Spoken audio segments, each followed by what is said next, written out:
my very own microphone. That's great. Yeah, so I co-lead the LED working group with ETC, and we're investigating LED calibration accuracy, the things that people in virtual production should be testing and evaluating for LED screens that they're not really a part of traditional screen evaluation. And the way we use LED screens in virtual production is very different than what we do in normal display technologies. So that's what I've been doing there. This talk is actually more focused on some new products and just general color science. I think that everybody in their life deserves one or two color science lectures so that you learn to never ever try to do that full time. So, so today I'm talking about a little bit about color, a little bit about color science, and LED volumes and LED technology. Click. Hey, the clicker works. So I've been looking at technologies like this. This is a big LED studio that was built in Canada. Thousands and thousands of LED tiles, thousands of square feet of usable stage space, huge ceiling heights. They burned down a barn like on stage in this facility, which is pretty crazy. So these are expensive facilities that can do incredible things, and the questions are like, why are we building them? You know, what is the real value that virtual production is offering that traditional production technology is not offering? And the second question we have is, what are the challenges being faced in virtual production? What are people complaining about on every shoot, on every footage grab, on every footage download? And how do we resolve that? A lot of those problems come down to color science, or at least the problems that are most prevalent to be focusing on right now. So, little outline of what I'm going to talk about in rough order. I gave this talk a few days ago, and there was plenty of room for questions. So if there's anything in particular that you want me to slow down in the early sections and explain again or explain a different way, raise your hand and let me know. It's well worth it to take the time there and learn the fundamentals of color science and how that relates to virtual production. We're going to talk about color, general color science. What is color? We're going to talk about color rendering, which is a composition of several key ideas in color science. I would say color rendering is the real color science when we start to think about all the interactions of light and material and observers. And lastly, I'm going to talk a little bit about like inspiration for why we develop new technology in virtual production and what the goals of virtual production are and how it relates to traditional computer-generated graphics. So, and along the way, I'll also introduce this product standing to my right. If we can switch this just to my slides. Some of the slides will be up here, but this is a fully functioning LED wall. The magic of this LED wall is that it also has a white subpixel, not just red, green, and blue. And for reasons that will be explained in the talk, that adds a lot of value to this product. I have to face over there for the clicker. Whoa. So the first question that is important to address is like, what is color? And that can be a very nuanced and debatable conversation. Thankfully, the CIE, who are these, they're like the rulers of color science. So the CIE, who are like the color science authority, have this definition for color that it's an attribute of visual perception that it's complicated. You can go to the next slide. Really, it's just the stuff that we see. So up there is like the really sciencey. These people meet for years and years at a time, and every like 15 years publish one standard, and that's what they say color is. But really, in the general, in the wider color science and academic research, it's what you see. If you can look at something and describe like its appearance, part of that appearance description is color. That's it. If it has hue, if it's red or if it's white or bright or dark, that's what color is. And being so simple, right? Everybody can see it. It's really complicated how it actually works, like photobiologically and neuroscience and all that. Next slide. So we have what's called the color science triangle. This is the fundamental key thing in color and knowing what color is. It requires all three of these attributes to be present. You must have a light source. There must be some source of illumination. there must be some materials or something that we're looking at, and there must be an observer to look at it. If you miss any of those three things, especially the observer, then color does not exist. Photons, they don't have color. They're just little packets of energy. Materials, they don't have color. They just have this this physical attribute that some photons they reflect and some photons they absorb, but that's not what gives it color. The interaction of those two things and the interaction with the observer is what creates color, and that's really the strict, scientific definition of color. Next slide. So, if we look at the first part of the triangle, illumination, this is a very important concept in computer graphics. 25 years ago, there was a lot of research in illumination in color and CGI, and changed the world with algorithms like global illumination and ambient occlusion. We're trying to figure out how do photons move around the space. And if we think about color science, we're thinking also about the differences between sources of illumination. So on this slide, the white line is one source of illumination. That's an LED. It's not a particularly good LED. And the red line is the sun. So this is a distribution of the different photons that are available in this illumination source. So there's differences here. And we sometimes might say, oh, but they're both 5,000 Kelvin. In this case, they're both 5,000 Kelvin. And you might think, okay, if they're both 5,000 Kelvin, they have the same RGB number, then they're the same illuminant. And as we'll see, that's not really the case. Next slide. In this slide, we're looking at the differences between materials. So some materials have a tendency to reflect long wavelengths of light, and some materials have a tendency to reflect short wavelengths of light. And if the illuminant has those wavelengths available, then the material will reflect those wavelengths and look appropriate. If the illuminant doesn't have the wavelengths available, then it won't reflect correctly, and the material won't have the right color. And this is, if you're thinking about physical-based rendering, this is the physical action that's happening to give, real-world objects their color. It's not just about, oh, this material reflects so much red, but physically, in the real world, what type of red does it reflect? What wavelengths of red does it reflect? Next slide. And if we multiply those two things together, we get this kind of interaction. This is oftentimes called body color. Now, I told you before, color means you have to have all three. Now we're kind of like getting back to the more general descriptions of color. But body color body color, main color, material color, that's typically what we're talking about when we're talking about just isolating that interaction between illuminants and the stuff that we're looking at. Next slide. And then that interaction gets observed by an observer. This is the observer functions for a human. So humans aren't particularly great observers.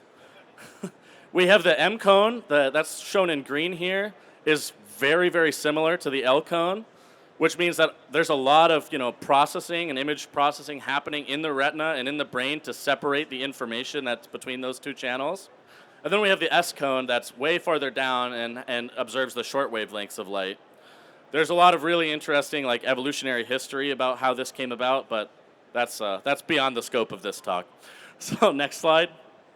Cameras, I would say, are a much better color observer. If you were trying to design a color filter system to extract the most information out of a spectral signal, but you only have 3 channels to do it in, then you want the 3 channels to be as distinct as possible, but with enough overlap that you can study their relationships to get color. So cameras are really, really good color observers in that way. The middle sensitivity is right in the middle. The long sensitivity and short sensitivity are farther out there.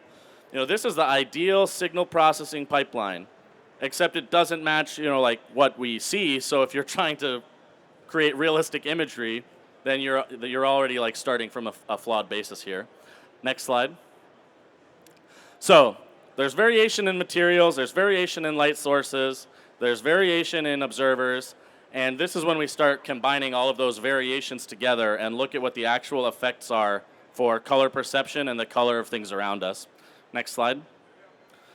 So the light and material, if we have, this slide should have been earlier, my apologies for being out of order. We have sunlight here in white, and I've selected a reflectance curve in purple. That purple reflects some of those wavelengths. We multiply those things together. Next slide. And then we get this curve. This is the light that enters your eye when you're looking at that object.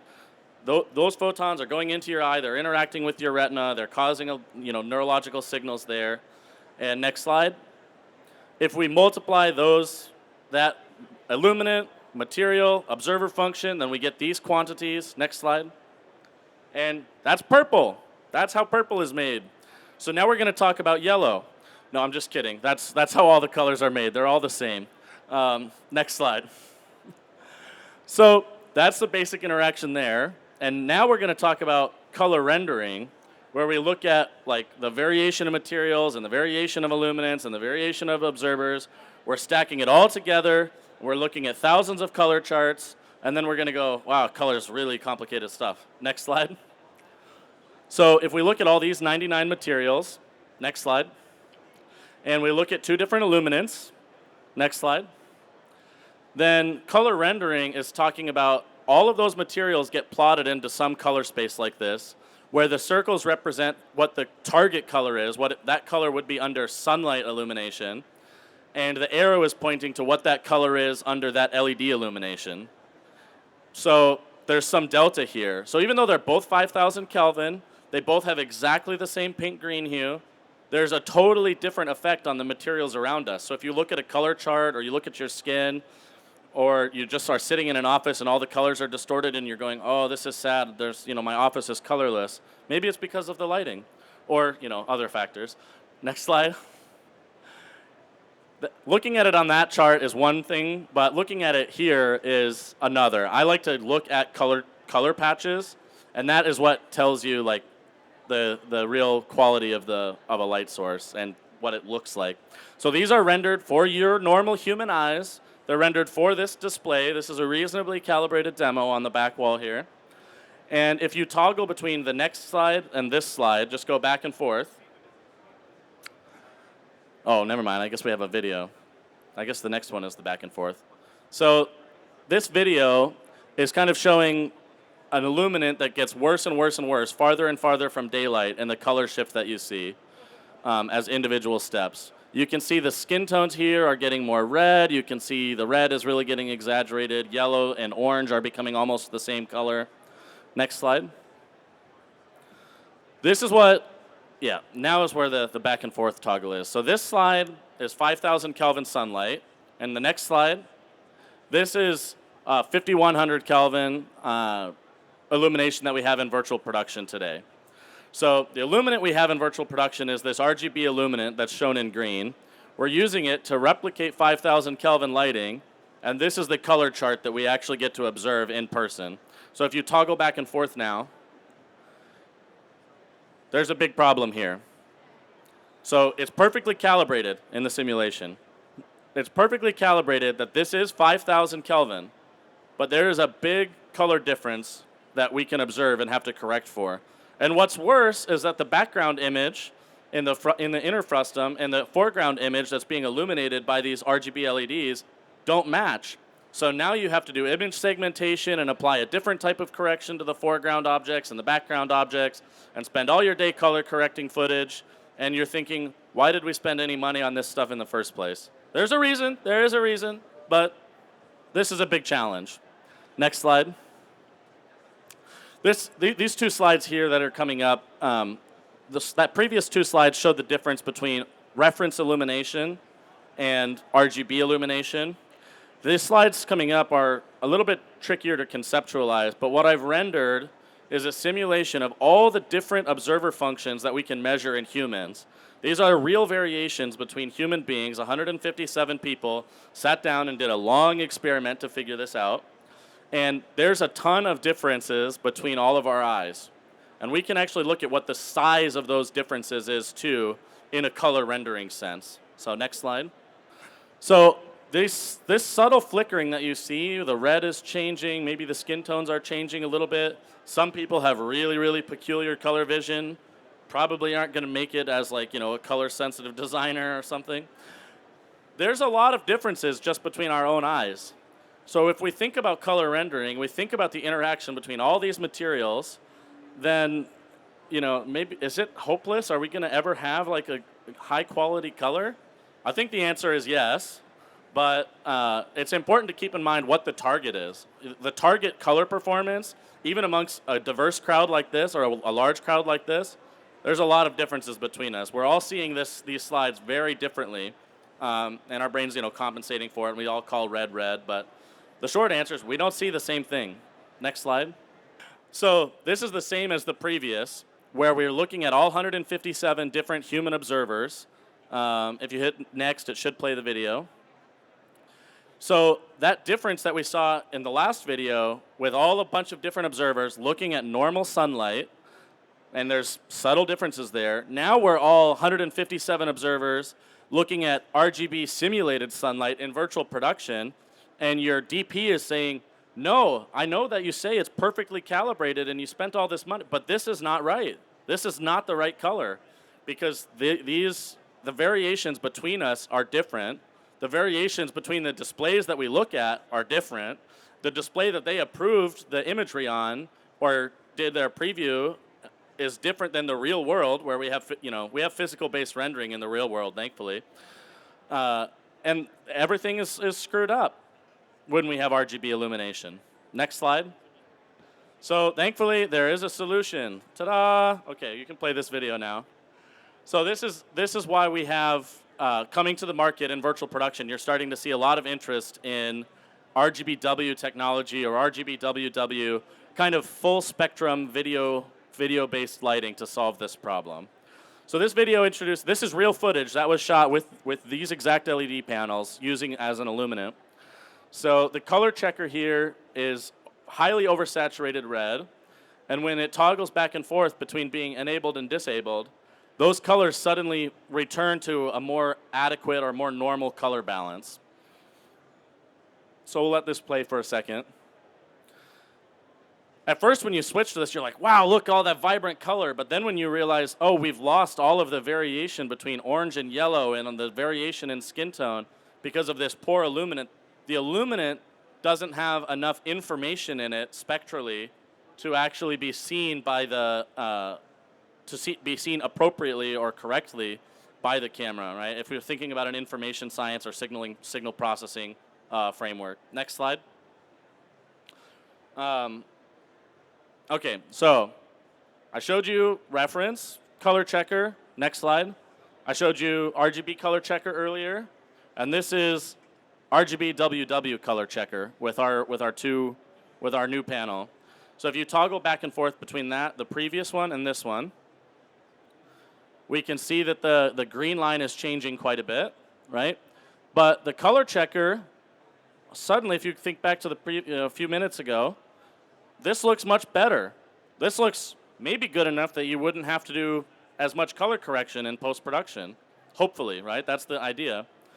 And if you go to the next slide, this is what the RGB was. So now toggle between RGB and RGBWW or RGBW. The label is wrong. It says 5500 Kelvin, but that's just because I can't type and render slides at the same time. So if we look at RGBW and RGB, very obviously wrong. And if I toggle to RGBW, if you walked up randomly and saw this, would you know that this color checker looked wrong? Would you know that there was something wrong with this footage? I would suggest it's very unlikely to be the case. It's not impossible, but it's very unlikely to be the case. Next slide. Next. So I told you that like RGBW fixes the color checker, less color correction in post-production. Now I want to look at this idea about observer variation again. So if you hit next, this will autoplay, or this will play. So the color checker on the right is rendered with RGB illumination and is being simulated for 157 different observers. So you can see it flicker a little bit. You can see the colors changing. That's the differences that you all could see if you all did a very sensitive color experiment, and you'd all come up with different answers, partly as a result of the fact that you have different observer functions in your eyes, but partly as a result of inadequate illumination that is accentuating those differences. And really, we want minimal differences. We want all the observers to agree. We want all the people to say, yep, this is the correct color. This works for cameras too, by the way, but I didn't have time to render this for cameras. So the color checker on the left is showing RGBW illumination. Now, there is still differences between our human eyes, right? So the RGBW illumination, they're still flickering. There's still differences that you can see simulated for different observers. But they're smaller than the differences seen on the right. That's really the point, that this technology minimizes the differences that observers sees and improves the amount of color correction and that's being applied to footage post-process. Next slide. So that's the end of your color science lecture. Congratulations, you survived. What does that have to do with virtual production? Why does that matter when we're already, I would say, successfully or quasi-successfully employing virtual production today? So these technologies and virtual production has an origin quite a long time ago. Next slide. Actually originating even at Siggraph in 2002. This is a paper that was written by Paul Debovic and several collaborators, and they were working on a technology called light stage at the time.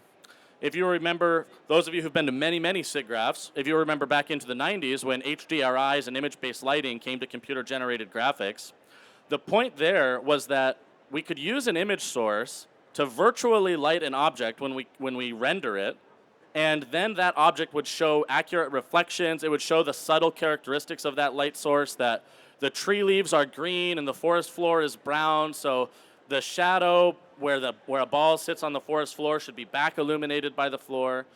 He was doing that work in the 90s. Then in 2002, the question became, okay, can we do that for our CGI assets? And then we need to composite real-world assets into the CGI assets. And in order to composite the real-world assets into CGI assets, we have to get the lighting correct. So they built these light stages where you had a sphere of multi-primary LEDs illuminating a subject, and you capture that subject, and then next slide. Close your eyes, next slide. Next. Okay, you capture that, now you can open your eyes again. You capture that subject in the sphere. You use your image-based lighting to render your CGI assets. So the CGI assets are shown in the lower left. The image-based lighting in the real world is shown on the right. And when you composite those two things together, you get a believable composite. Next slide. And that's really what this thing is. This thing is just a giant light stage where we can get believable composites, except maybe we don't have to composite them, or we could do optical compositing, right? So we put some real assets in the volume, we show our CGI assets, we get the lighting correct, the lighting looks believable, and in one take, we do all our CGI, we do all our compositing, we do all our image-based lighting, we do all our global illumination, we control the sunset, we don't have to drive around Fifth Avenue, right? This is a big value proposition. Now if we can go back like 6 slides. The question here, like, if we're doing that, what is the source of illumination in the world? Next. In this pure CGI scene with global illumination and ray tracing and all that, the source of illumination is, okay, yes, there is a light source, but it's also like the wall is a light source. Not because it's emitting light, but because it's reflecting light. The interaction between the illuminant and the wall is affecting the light field of the scene, and that effect on the light field affects the objects. Next slide. And in the real world, when I'm drinking my coffee at Starbucks trying to finish my slides before coming to Siggraph, I'm looking outside thinking, what is the source of illumination here in this store? What is the source of illumination when I'm outside? Well, there's some dim lights on the ceiling. There's the sun, but I can't see the sun. There's the sky. The sky is a very common source of illumination. The second most common source of illumination we see all the time, and the second brightest source of illumination that we see all the time. And it comes from everywhere, and it's diffuse, and it has a spectral quality. If we started to introduce those goals into our virtual production technology with RGBW and RGB++ type technology, then we're going to get actually real composites that don't need, post-production separation and color correction. Next slide. Next slide. Next slide. So that's that. I thought I would show that this actually works with real imagery.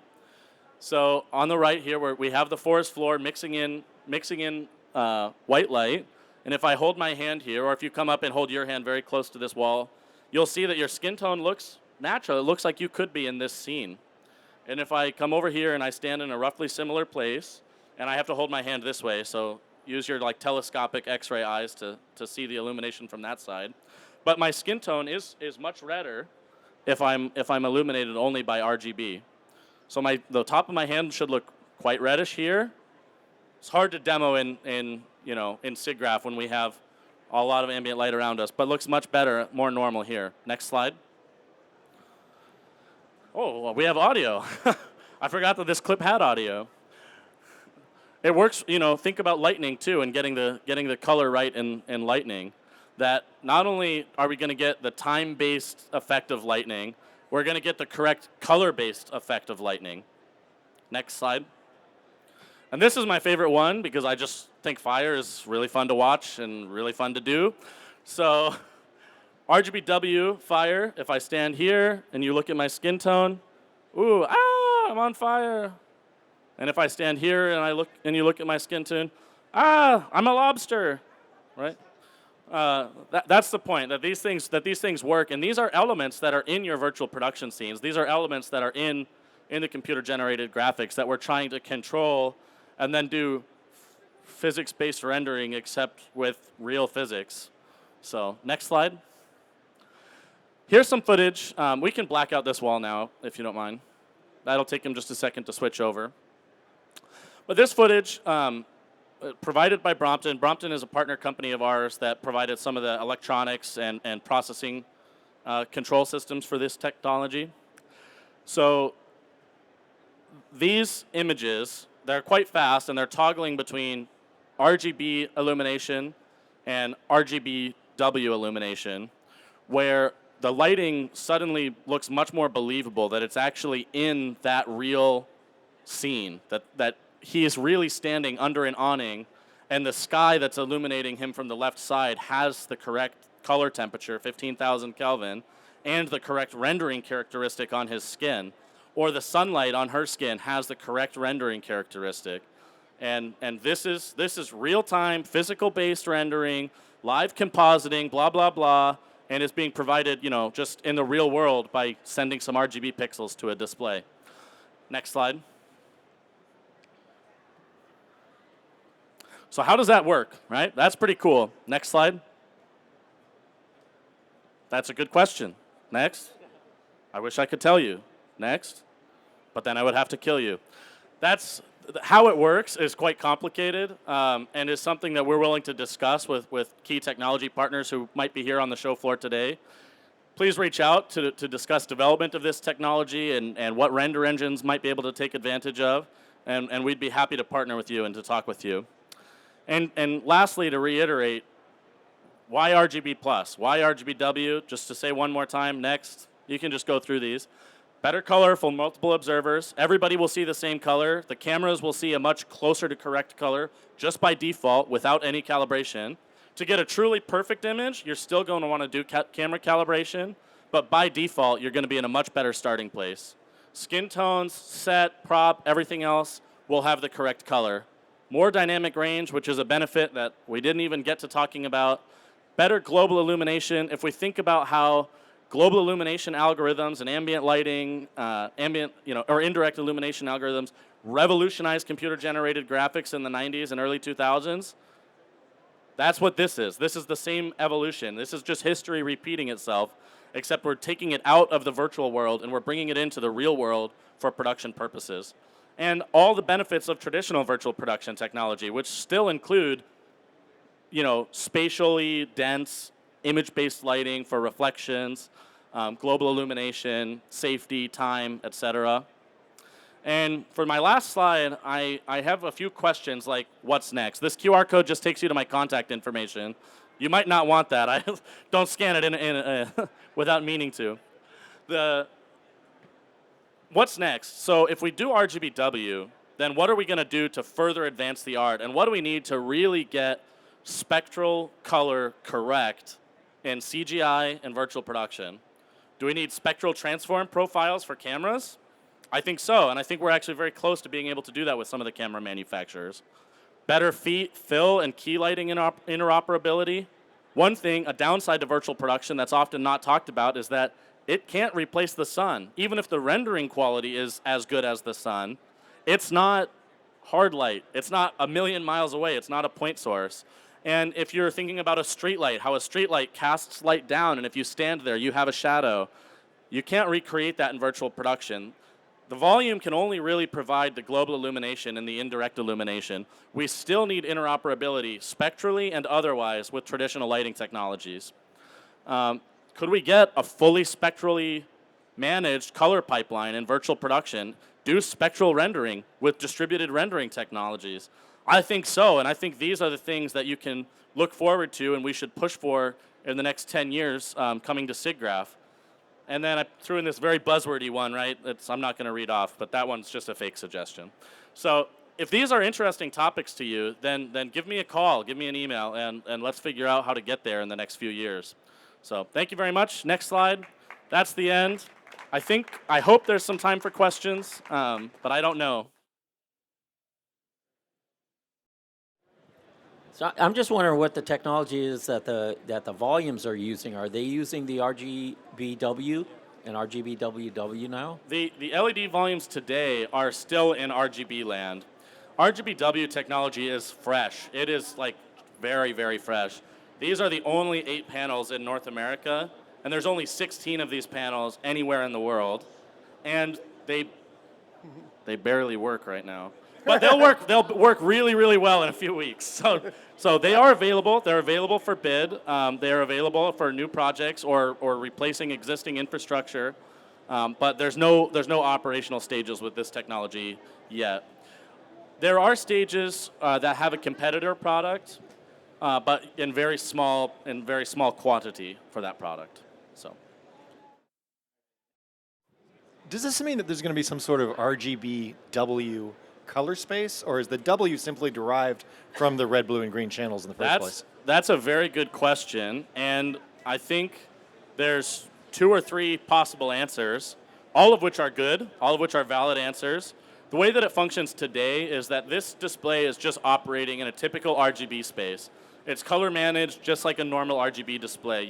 It's Rec 709, it's a certain gamma, it's a certain blah, blah, blah, and from those characteristics and some assumptions, we can derive what the spectral quality of a pixel is supposed to be, with some assumptions, like I said, and then convert RGB to RGBW. But the trade-off there is we are making assumptions. Maybe we can actually transport RGBW signals in SMPTE 2110 or other technologies in the future. Or maybe with distributed rendering, we can actually render directly using physical-based spectral rendering, some of like what's happening in Unity and with Weta and other renders. Get that information out of the render and into the display pipeline. Maybe. So these are all possible. I think there's a middle ground where with a small amount of metadata, we could impact the conversion algorithm and get almost all the way to perfect without needing to actually transport the data. And just the transport problem alone is quite complicated. How many people have written like compression algorithms for RGBW imagery yet? So there's a lot of issues just on the transport and data size when you add primaries. But there's full solutions, there's interim solutions, and there's what we do today with assumptions. And the assumptions I think are reasonable. So. All right, Kyle. I was just wondering, are there any kind of color artifacts when you photograph an RGBW display versus an RGB, and is there any advantage to having inner frustum potentially being RGB and outer frustum being RGBW? Yeah, this is another great and complicated question. So if you have an RGB LED wall, and like I said, cameras are very good color observers in the way that in a signal processing sense, they have very discrete channels of information. An RGB LED wall couples to those channels of information on a camera sensor very well. So if we're going to do camera calibrations, there is some benefit to having RGB only for the inner frustum. But doing that on a pixel-by-pixel basis is not currently possible, maybe possible with compositing technologies in the future. The other thing, though, that I hope is the case, and I think will be the case in a democratization sense, photographing an RGBW LED wall directly, cameras are engineered and designed to photograph broad spectrum objects. They're not designed to photograph RGB objects and RGB illumination. And from a color formation and a color correction standpoint, it's impossible to undo RGB lighting, so the camera manufacturers aren't going to try. But if we make the right assumptions, or if we have metadata, or if we have full spectral rendering, we can render an image that looks like a real broad spectral object to the camera, in which case the camera will photograph it correctly. So when I had the side-by-side color checkers, and on the right side I was comparing the variation between humans on RGB illumination and the variation between humans on RGBW illumination, there was less variation with RGBW illumination. There was still some, but it was much less emphasized. That's true. That will be true for cameras too. I just haven't been able to render the slides yet. But cameras, by default, will see a better picture than what they see with an RGB thing. So the image isn't perfect, and camera calibration technologies, like if you happen to see a talk yesterday from Lux Machina or OpenVP Cal or some other alternatives, those technologies will still result in an improved image and an improved coupling between an LED wall and a camera. But those tools are complex and expensive, and I think we're going to be in a better default state with RGBW. Maybe good enough, especially for smaller productions, that they can eliminate that from their workflow or reduce their reliance on that in their workflow. And that will open this technology up in virtual production to smaller stages and to smaller customers. So do people come to you at your stage, or do you take your stage to people? we do not make or operate stages. We are very clear about that. And the reason is that it's really hard. Virtual production is difficult. This color rendering problem is only one tiny problem in virtual production, as you've heard on this stage today and many people here at the conference. There are companies that specialize in stage operations and stage ownership. Some of them take the stage to the customer. Some of them operate permanently built facilities due to complexity and cost. So I would have to refer you to those companies for an answer about what the right thing to do is. And there's many of them, and they're good partners with ETC and other organizations. So I also want to say, as we're wrapping up here, thank you to the ETC and to HP for hosting ETC stage again. It's wonderful what you guys are doing, and if anybody out there wants to get involved in solving challenges like these, or even just talking about them, then reach out to us and get involved, because we're eager to hear from you. We're eager for your participation. So. And I'm going to have to give you the yeah, you right on that one. All right.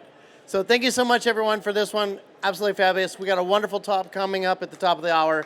So come back for that.